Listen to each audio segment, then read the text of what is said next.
那我们现在立场看到，假设你是一间装潢公司，你没有办法时常去喂食那些师傅们案子，之后会发生什么事情？不是说什么背叛什么讲的那么严重，而是说你下次在好不容易有一个案子要发给他的时候，他就跟你说啊，没办法，撞期了，他现在在做别人的。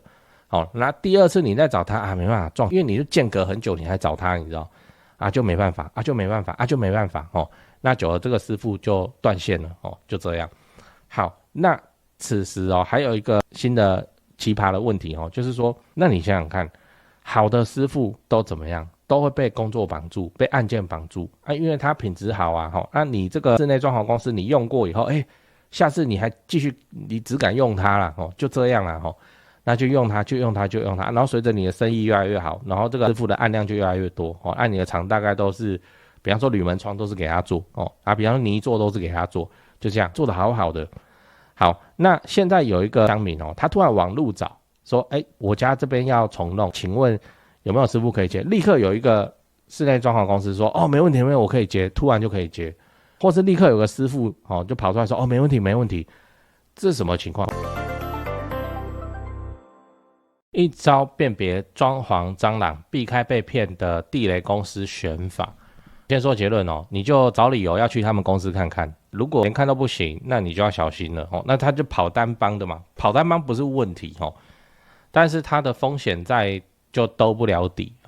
嗨，我是买房阿元，订阅买房阿元，我先祝你老了有房也有钱。我们上一支影片聊了医护缺工会影响当地房地产吗？如果你还没看过的话，可以看一下。那今天我来跟你讨论怎么选到一个好的装潢公司。我们先来看一个新闻，标题我念一下：装潢做半套，解约又欠缴屋主公班怒控两边骗。就是有一间高雄的知名装潢公司，在屋主签约付款以后，就不断的拖延，甚至是已读不回。对，就是你想的那样装潢蟑螂。那受害者说超过10个人，并且已经组成自助会不排除对对方提告。这还有什么排不排除？这先告再说了吧。好，那我有找到这位苦主的 po 文我们来看一下。先说我不知道笑对方就是我们来讨论说，这个在沟通过程中是不是有什么迹象可以帮助我们去判断这个装潢公司到底是有问题还是没问题我们先看贴文，那装潢公司的名称我就不码了，因为新闻上都有。来，你看之后应该是判决书上都有，就这样。来，你看红线的地方，这个原 po 他自己知道低于行情自己知道我未看先猜因为他说有熟识的装潢师傅，但是因为价格太低，所以不敢找他们做这样。那预算就是明显低于行情。好，那这其实已经是一个警讯你自己都知道这个价钱，正常的师傅不会想要接，然后你就网路随便找，然后还找到敢接的人这个几率不能说没有的确是偏低的。来，我们看第二张对方跟他说刚好活动价，对，就是那么刚好，天选之人你需要的时候就刚好有人在做活动，然后说银灯在台中这样，银灯在台中这个要说明一下，不是说台中的公司有问题，而是你一间台中的公司，你跑去接湖口的案子，也不是接什么大案子是一个低于市价的案子，这有点诡异再来，你要知道不会有那么刚好的事情这个我八卦的时候好好讲。来，那我们来讲一下这个案子，就你觉得这个原 po 的问题出在哪里欢迎底下留言讨论，你也不要去攻击原 po 大家都不想被骗好，来我来讲我的看法就我认为原 po 的问题是他把这事情想得太顺利了反正我就付钱然后他就会做好，然后我就可以住了开开心心，不是这样我未看先猜，大概是这个装潢公司就跟他讲，他们刚好在湖口的案子要做，就顺便加你这一场，然后什么什么，他们虽然是台中公司但是都做新竹这边的生意，怎样怎样又怎样。你觉得这个事情怎么样是有道理的，但是可能性很低，因为在装潢这件事情他怎么样？他很吃在地的资源。你师傅，你台中公司，你师傅也都台中的，他要这样跟你南征北讨，那你要嘛就是一票案子一起给他做你只有一两零星的案子很难喊得到人了。那例如说你要做装潢，你就是很容易会触发到你做木工水电这些师傅的配合，你不可能全部都自己做一定是找配合的。好，那找配合的就会出现一个情况，就是这师傅干嘛要跟你配合因为你会发案给他，不然他就去做别人的案子。好，所以你为了要框住这些师傅，留住这些师傅，你就要怎样？就要一直有案给他们不然他们会跑真的然后是发他们能做的案子，不可能说你今天要做高雄的装潢，然后你就叫台中的师傅去高铁做，这个没有不行哦，你爱这样子做也行，就预算问题哦，你要包那个车程跟时速。豪宅案会这样哦，豪宅就是一批哦，一票这个师傅精工细作，豪宅案可以哦，我们一般的就不会了嘛。那你也很难有那个规模，就是说你台北、台中、高雄哦，你都养一组师傅，然后一直都有案子给他们做，不是不行哦，而是说如果这间装潢公司有这个能力的话，那就不会发生今天这个 po 文的事情哦。所以一般的装潢公司是怎样？就是很严格的地域的限制，然后他可能是高雄的装潢公司，然后就做高雄，顶多接到一点点屏东哦，那他也有可能高雄就怎样就做不完了，现在是缺工嘛，师傅很难找。那最后你要知道，我所认为最好的辨别方法哦，就很简单的辨别方法哦，没有什么执行成本的辨别方法。我们最后讲一下哦，有没有更好的方式来帮助我们做判断？我的看法是，你就去他们公司一趟哦，就这样。就是刚才的这个网友哦，他其实也算谨慎了，他去查对方的银灯哦，然后公司是真的存在，然后合约什么也都正常。那他就觉得是一间正规的公司这样。那如果是我的话，我就会找借口去他们公司看一趟，哦，就这样，好，那我就会说那个瓷砖或是一些地板啊，我去你们公司挑，哦，不是说他们要做那个展示间，哦，才叫做有实力还是怎么样？虽然你等一下看到了那个汉医广告他们有，而是说你至少行路嘛，对不对啊？没关系，我带来，哦，他就不要让你去他的公司就对了。为什么啊？就没有公司啊，就跑单帮啊，现在很多是这样子啊，嘿。那你就知道说这个公司到底是有实力还是没实力哈。如果是有实力的公司啊，它顶多会，可是我们公司很乱，那没关系，我安排一下啊，就是这样，还是能去啊。哦，那一般的公司至少还有谈事情的地方哦，就让你去那边就好了。那假设他有问题的话，他绝对不会让你去他的公司看。我有听说是借别人公司哦，借别人公司你也看得出那些奇怪的地方啦，比方说门口招牌就不是嘛，哦之类的。好，那提高警觉就是这样，你就说我要去看你公司啊，然后看他有跟没有啦。那一个装潢公司开出实体门市他就跑得了和尚跑不了庙啦，因为他的这个据点就在那边啦，之后有什么事情人家找都找得到人，总之就是这样。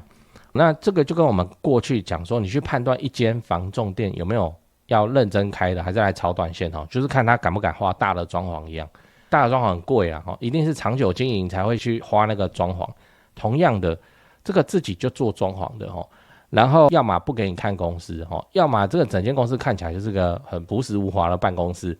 就很诡异就对了。你要给他做装潢怪怪的呢也就是说，如果你去看人家的装潢公司，这个装潢如果他就确实有门市，然后有装潢然后看起来就是一个很板板正正的样子，好，那你不用太担心。为什么？因为他搞自家装潢的钱，他又有那个店面，不管是租是买，他的成本就摆在那边，他跑不掉，你知道。然后哪天那个弄不好，人家去泼他油漆，他很麻烦，所以这也就侧面的证明了他的实力，这样就结尾的那个汉医广告就是那个如果你有装潢需求的话，你可以去他们公司看对讲个题外话，就是现在的房地产市场很冷清啊，那让你感到害怕，不太敢继续置产。我的看法是这样先说结论，现在是对高雄市低总价的中古屋而言，教科书级别的巴菲特，别人恐惧我贪婪时刻真的我没胡乱因为高雄市的重大建设跟民间投资跟工作人口都还持续的在盖在成长，都没有停。2026年开始会陆陆续续的启用或是开幕，而且像台积电的正式上班人数嘛，也都还在成长中，还没有完全发酵。以现在的自产周期要出租放生满5年来看现在真的是比去年疯狂的去年还要美的进场时间点。我认真我这种重大建设旁中古屋的流派就是这里好，赚不是最多但是稳健到爆。天塌下来了，有预售屋顶着嘛那我都还持续在看呢，你不用怕，因为我们的目标是老了有房也有钱关税台币升值就不过是30年自产周期中的一朵乌云而已，安啊。北高雄、南高雄自产中古屋就找台湾房屋美术资讯店林店长处理，赖就加小老鼠 go go go go 5个 go 加这个赖来慢慢看 po 给你的房子都挑过都有战斗力的。反正天塌下来了，有预售屋顶着了，我们中古屋真的是非常的稳健安啊。台北市、新北市自产就找萧店长，赖就加小老鼠拜台北直接看低于实价登录的房子。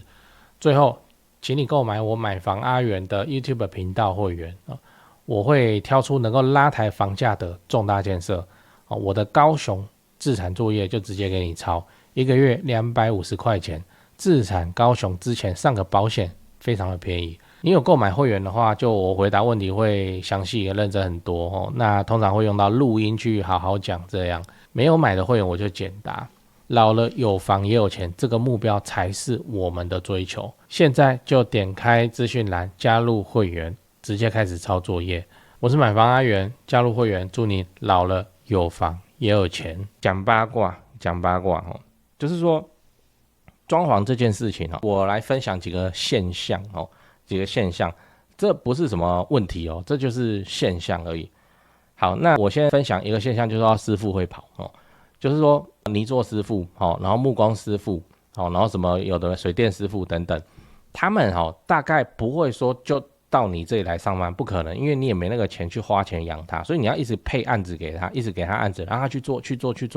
这些案子啊，赚得多赚得少都还好这都还好，重点是要一直有案子，这是真的因为跟师傅聊过，他们没有想要一个钱很多的厂，然后赶得要死或是干嘛，他们宁愿说就3不5时就有，然后会排，可能说他排到1个月后2个月后，然后中间他还可以安排休假，这样子他们最喜欢了，而不是说我们现在有一个把这场做完我们大家就暴赚一波什么有的没的，他们不喜欢因为现在就缺工如果他们真的缺钱的话，他们就去建商的厂就好了。好，他们叫无厂那我们现在立场看到，假设你是一间装潢公司你没有办法时常去喂食那些师傅们案子，之后会发生什么事情不是说什么背叛什么讲的那么严重，而是说你下次在好不容易有一个案子要发给他的时候，他就跟你说没办法撞期了，他现在在做别人的那第二次你再找他没办法撞，因为你就间隔很久你还找他，你知道就没办法那久了这个师傅就断线了就这样。好，那此时还有一个新的奇葩的问题就是说，那你想想看，好的师傅都怎么样？都会被工作绑住，被案件绑住因为他品质好那你这个室内装潢公司你用过以后下次你还继续，你只敢用它啦就这样啦那就用它，然后随着你的生意越来越好，然后这个师傅的案量就越来越多按你的厂大概都是，比方说铝门窗都是给他做比方说泥做都是给他做，就这样做得好好的。好，那现在有一个乡民他突然网路找说我家这边要重弄，请问有没有师傅可以接？立刻有一个室内装潢公司说没问题我可以接，突然就可以接，或是立刻有个师傅就跑出来说没问题，这是什么情况？那表示人家没有案子，你知道？当然有可能会发生他案子跟案子中间的空档但是那几率低嘛，那随时都你突然问他就有空，就他没案子那他没案子会有什么情况？就是说他能够调动的也都是临时的师傅能力。临时的师傅能力是什么意思？就是锵锵的人锵锵的人我不知道你们有没有看过，我不知道为什么准时这件事情对他们就这么的难搞，就不会准时就对了如果你有心要踏入这个房地产界那你要去做装潢的话，你就是会遇到这些鸟事情。我们自己可以要求自己嘛，但是我跟你讲，准时真的是很高标准的一件事情，绝大部分的师傅就是不准时就是这样。然后就锵锵的人那锵锵的人是什么？你问他车停哪，他说他外面随便停。好，然后他进来明显有喝酒，什么保利达之类的吧然后呛然后就这个槟榔然后就抽烟也没跟他说这个是业主这边，然后他就直接就抽烟边抽非常之自然就这样抽完之后随手往地上一扔，那个瓷砖都还没拆就是瓷砖，然后就让他踩熄就是踩在瓷砖上，没关系，这之后都要拆，妈的那是他没关系我们看人就很堵然，就这样锵锵的师傅，那锵锵的师傅出逃就贼非常的多，那个工不可能细到哪里去然后大家他做一做就跑掉做一做又没来做一做又怎样然后严重到影响了你的工程进度。反正锵锵的师傅就是这样，他就是打游击东做一点西做一点，然后又被骂接别人的案子，就这样被骂来骂去还没差，就这样，不然一做就跟你要钱，然后说什么他要缴钱，小孩要念书或什么的，出逃现在就贼。那好的师傅都是被装潢公司怎么样保护起来的，就被他保护起来的。你要案子好，我想办法那好的师傅哦，真的是会做到，就客人啊、业主啊看到，因为客人业主会去看嘛，去看现场啊，现在弄得怎么样，然后就会跟工人交谈到，就会说业主也都很喜欢、很欣赏啊，就觉得说交给他很靠谱啦的师傅这样，这边怎么是这样弄？他说他跟他我跟你讲哦，这怎样，就这样好好的讲，然后也没有再把现场弄得很凌乱，然后怎么样让人家一看就说这个真的靠谱吗？这样好的师傅是稀缺的资源，会被保护起来。那强的师傅哦，网络的那个社团里面一抓一大把，为什么？就很诡异啊，他就随时都有空，你知道？然后你就跟他约啊，他就又迟到又干嘛又什么？你案子还交给他做，你点工的话也会怕遇到这种师傅。那你找室内设计的话，他们还没培养出自己的班底，他也很可能会遇到这个情况。就是他叫不到厉害的师傅啦，那就变成说他只能去配合这些强的，然后想说靠自己监工，看人家会不会乱搞。那通常你这个一严格下去就发生什么事？人家又跑掉了，跑掉之后的收尾什么又爱拖，然后又爱吵，就是这样。所以说做工的人会被看不起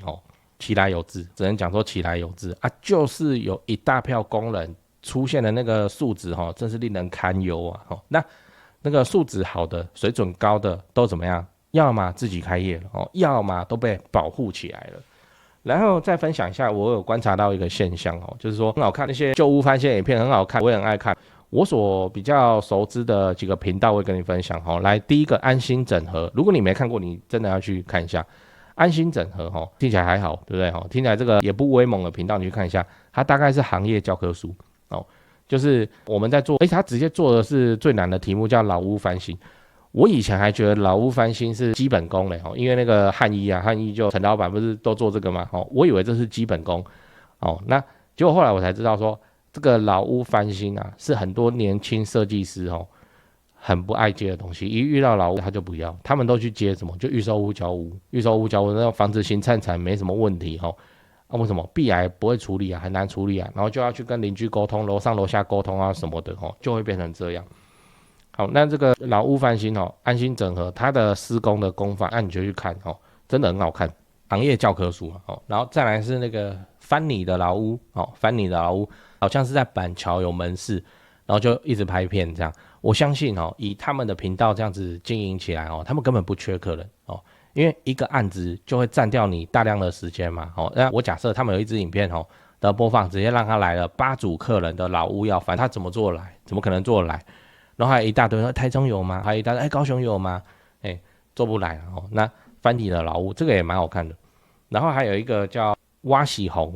那这个也是这个领域老屋翻新。然后还有一个叫哈赫蒙室内装修设计师豪哥这个就是高雄的都不错啦至少他们拍的影片都好看而且有很多那种实测的东西，有一个新的材料，然后用给你看，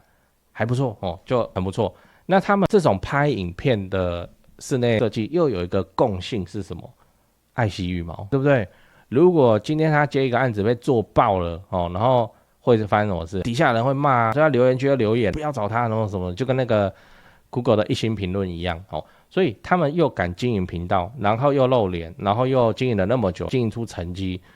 你应该找这些有在拍影片的只要你排得到，这个就是我前面讲的你现在突然要找他，他一定没空。为什么？他的案子那么多，他都排好了就变成你要等所以你要装潢你也不要说我下个礼拜要装潢，我现在找，不是这样是比方说预售快交屋你看看有没有提前2-3个月就要去跟人家排队预约了才排得到你，